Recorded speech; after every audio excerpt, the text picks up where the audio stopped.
தமிழ்நாடு முதலமைச்சர் மாண்பு தளபதியுடைய ஆணைக்கிணங்க இன்று கோவை மாநகராட்சி மற்றும் கோவை மாவட்டத்திற்குட்பட்ட பல்வேறு பகுதிகளில் ரூபாய் 54,60,00,000 ரூபாய் மதிப்பிலான புதிய திட்டப்பணிகளுக்கு அடிக்கல் நாட்டுதல், முடிவுற்ற திட்டப்பணிகளை திறந்து வைத்து பொதுமக்களுடைய பயன்பாட்டிற்கு கொண்டு வருதல் என பல்வேறு பணிகள் இன்று தொடங்கி வைக்கப்பட்டுள்ளன.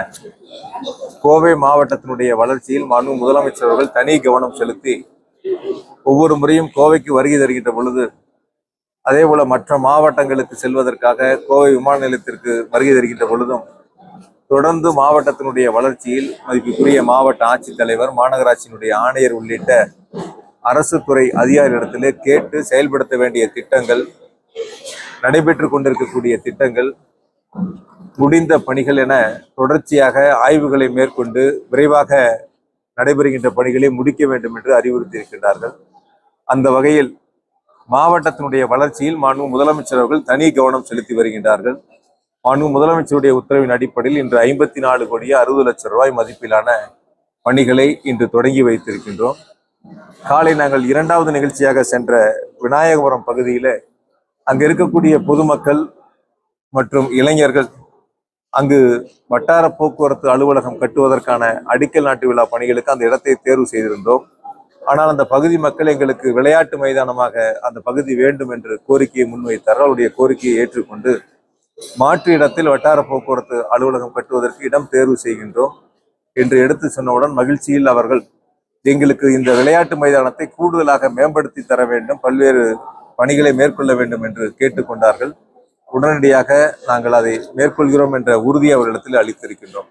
எனவே மாவட்ட வளர்ச்சி என்பது பல்வேறு திட்டப்பணிகளை கொடுத்து மாண்பு முதலமைச்சர் அவர்கள் மற்ற மாவட்டங்களை விட சிறப்பு கவனம் செலுத்தி கோவை மாவட்டத்துடைய வளர்ச்சிக்கு உறுதுணையாக இருக்கின்றார்.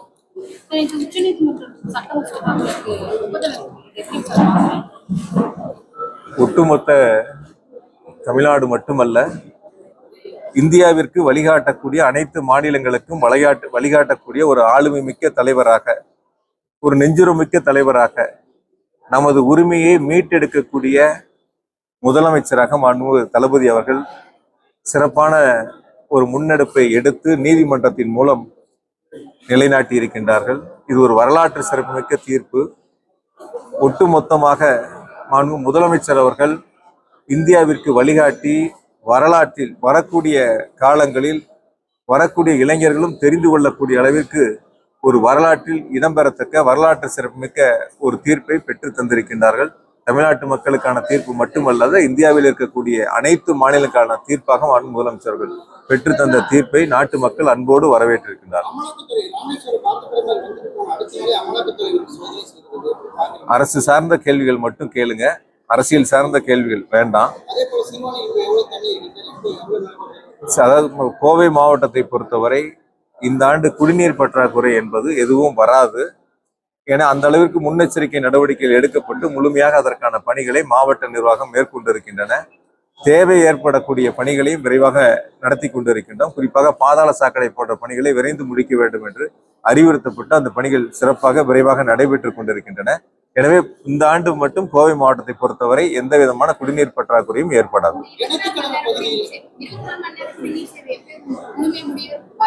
அதாவது இறுதி கட்டத்தை எட்டியிருக்கின்றார்கள். மிக விரைவாக முடிப்பதற்கான பணிகளை எடுத்துக்கொள்ளப்பட்டிருக்கின்றன. இன்னும் என்னென்ன தேவைகள் இருக்கிறதோ, அதாவது குடிநீர் திட்ட பணிகள் மட்டும் இல்லை, ஊரக பகுதியில் இருக்கக்கூடிய சாலைகளை மேம்படுத்துவதற்காக ஏறத்தாழ 30 கோடி ரூபாய் இந்த ஆண்டு முதலமைச்சர்கள் நிதிகளை வழங்கி இருக்கின்றார்கள். அதற்கான பணிகள் தேர்வு செய்யப்பட்டு அனுப்பப்பட்டிருக்கின்றன. விரைவில் அதற்கான ஒப்புதல் கிடைக்கப்பட்டவுடன் அந்த 30 கோடி ரூபாய் ஊராட்சி பகுதிகளில் சாலைகள் அமைக்கக்கூடிய பணிகளையும் விரைவாக தொடங்க இருக்கின்றோம். அதாவது ஒரு விஷயங்கள் அரசியல்வாதிகள் கேட்கிற கேள்விகளை பத்திரிகையாளரும் கேட்கறீங்க. ஒரு கிரிக்கெட் ஸ்டேடியம் என்பது ஒரு சாதாரணமா ஒரே நாள்ல ஒரு வாரத்துல செய்யக்கூடிய பணிகள் அல்ல. அதற்கான இடங்களை தேர்வு செய்து அதற்கான வடிவமைப்பு டிபிஆர் தயார் பண்ணணும், அதற்கான திட்ட மதிப்பீடுகள் தயார் செய்யப்படணும்.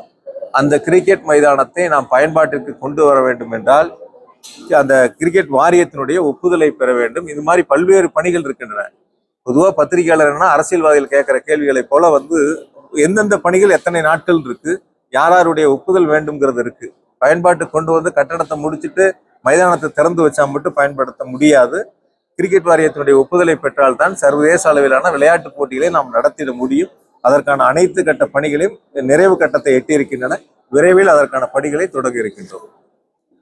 கிணத்துக்கடவு பகுதியில் சிந்திகா என்கின்ற மாணவியை பள்ளி வளாகத்தில் வெளியுறவு வச்சு அமர வச்சு அதாவது என்னன்னா, அது குறித்து இப்ப காவல்துறை விசாரித்து வருகின்றார்கள். யாராவது அதுல தவறு செஞ்சிருந்தா நிச்சயமா நடவடிக்கை எடுக்கப்படும். எந்த இல்ல மேடம், எனக்கு இது வரைக்கும் ஒரு புகார் கூட வரல. பட் இந்த ஒரு நிமிஷம், எனக்கு அது மாதிரி புகார், நான் இங்கேதான் இருக்கேன், எனக்கு அது மாதிரி புகார்கள் வரல. மின் வாரியத்துக்கு அது மாதிரி புகார்கள் வரல. ஏதாவது அது மாதிரி இருந்தா, ஏதாவது அப்படி நீங்கன்னா ஏதாவது ஒரு இடங்கள் ஏற்பட்டிருந்தா, ஏதாவது பழுது ஏற்பட்டிருக்கா, அதனால ஏற்பட்டிருக்கலாம். அந்த இடங்கள் நீங்க குறிப்பிட்டு சொன்னீங்கன்னா நான் இன்னைக்கு ஆய்வு பண்ணிடுறோம். என்னன்னு இன்னைக்கு நான் பார்க்க சொல்றேன். இன்னைக்கு உயர் அதிகாரிகள் அனுப்பி அதை எதனால ஏற்பட்டுங்கிறத பார்க்க சொல்றேன். நான் பொதுவா நீங்க என்னன்னா, ஒரு பத்திரிகையாளருக்கு ஒரு தோற்றம் வந்துருது, டீ கடையில பேசுற மாதிரி உட்காந்து எங்கேயாவது செவிவழி செய்திகளை சில நேரங்களில் கேள்வியா முன் வச்சிடுறீங்க. தமிழ்நாட்டை பொறுத்த வரைக்கும் இந்த ஆண்டு கோடை காலங்களில் எந்தவித பாதிப்புகளும் இல்லாமல் சீரான மின் விநியோகத்திற்கான அனைத்து நடவடிக்கைகளையும் மாண்பு முதலமைச்சர்கள் எடுத்துள்ளார்கள். தேவைக்கேற்ப ஏறத்தாழ 6000 மெகாவாட் அளவிற்கு கூடுதலாக நமக்கு மின்சாரம் தேவை இருந்தது. அதை முழுவதுமாக டெண்டர் மூலமாக கொள்முதல் செய்து அதற்கான பணிகளை நிறைவு செய்திருக்கின்றனர். கோடை காலத்தில் மிக சிறப்பாக எந்தவித தடையும் இல்லாத சீரான மின் விநியோகத்திற்கான அனைத்து பணிகளையும் மேற்கொண்டிருக்கின்றோம்.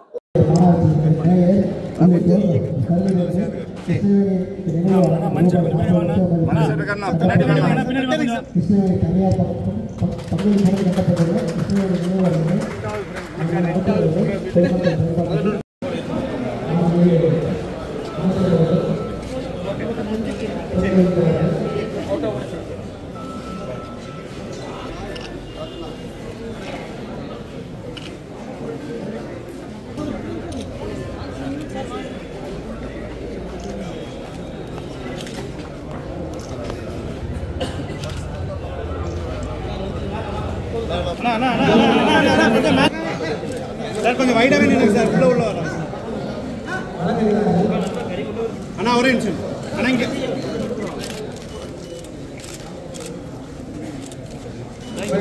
சார் நீங்க பார்க்கலாம் சார்.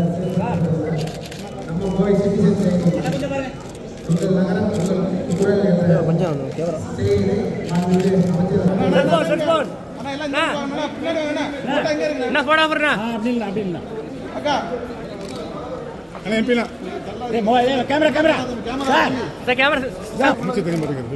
மினிஸ்டர் தெரியலையா? கேமரா உள்ள வைக்க அண்ணா, உள்ள வாங்க minister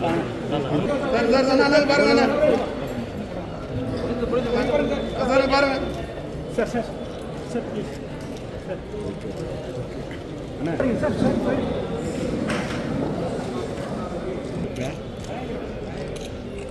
Suresh Kumar sir please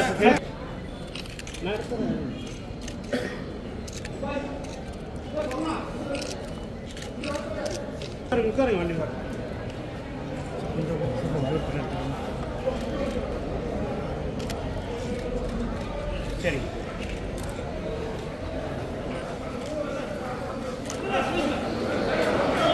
பின்னாடி